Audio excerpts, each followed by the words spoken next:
હાય, કેમ છો? મારું નામ છે આરજે દેવાંગ. અરિસ્ટો લોકર રૂમમાં આજે એક એવી મેચની વાત જે મેચ પછી હાર્દિક પંડ્યાને થયું હશે, હાઈશ બચી ગયા. જી હા, બિલકુલ. તો હું વાત કરું છું મુંબઈ અને હૈદરાબાદ વચ્ચે જે મેચ થઈ હતી એ મેચને કારણે મુંબઈને પોઈન્ટ ટેબલમાં જે થોડો ઘણો ફાયદો થયો. આમ તો એ લોકોના પ્લેઓફમાં પહોંચવાના ચાન્સ નથી, પણ હૈદરાબાદને તમે હરાવો તો કોન્ફિડન્સ ક્યાં પહોંચે? જી હા, બિલકુલ. તો મુંબઈ હૈદરાબાદ વચ્ચે મેચ હતી.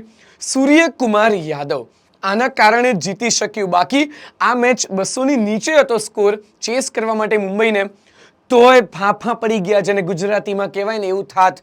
પણ સૂર્યકુમાર યાદવ જે T20માં વર્લ્ડ નંબર 1 બેટ્સમેન છે, એણે સેન્ચુરી મારી, છેલ્લા બોલે 6 મારીને 102 રન પૂરા કર્યા અને મુંબઈને જીતાડ્યું.